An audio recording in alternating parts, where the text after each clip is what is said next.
I urge you to do more than vote.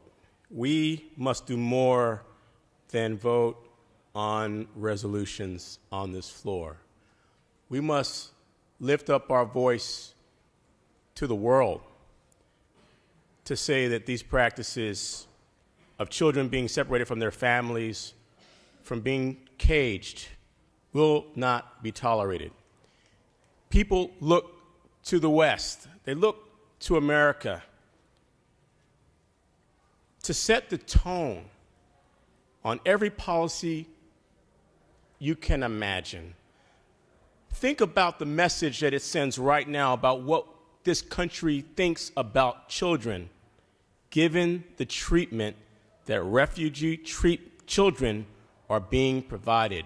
You don't need to be a psychologist to understand the negative impact that is being had on children who are crying, mommy, papi, for their parents.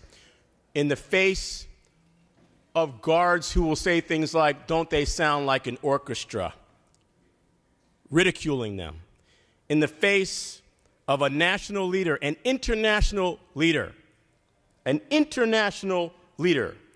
who says that America won't be a refugee holding center. Where are our humanitarian values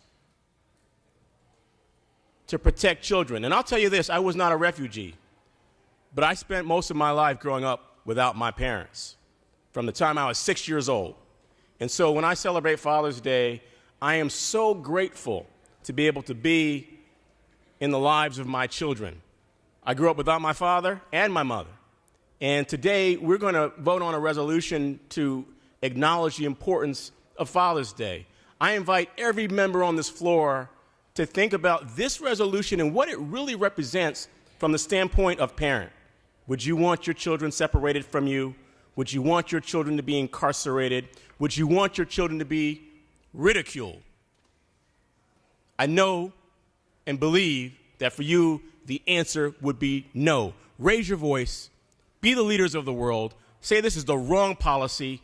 I strongly urge your aye vote on H.R. 91.